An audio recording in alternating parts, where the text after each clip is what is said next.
Now instead of using map state to props and map dispatch to prop, same thing we are going to convert using our hooks. So first comment this entire thing. I will comment this line. I will copy and from here I'm just going to remove this connect function. Okay, if you already understood how use selector and use dispatch will be working, you can continue with this. From here I will remove this import.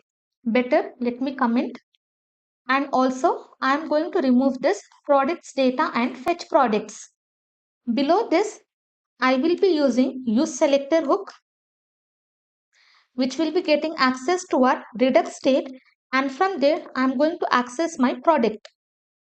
And this key should be exactly matching with the key which we have given in root reducer. And this entire data I will be storing inside this products data. So now using this successfully, I will be able to access error.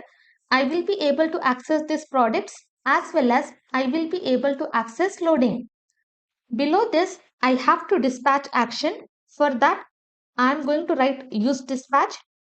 All those got imported from React Redux, and this will be having reference to dispatch function. An entire thing I am going to store inside this variable. But now, as soon as my application mounts, I just want to dispatch my fetch products. So here, instead of directly passing fetch product, I have to write dispatch. Inside this, I have to pass this fetch products action creator. Save it. These are the few changes you have to do if you want to convert from map state to props and map dispatch to props. Now again, in my output, I will be having the same result.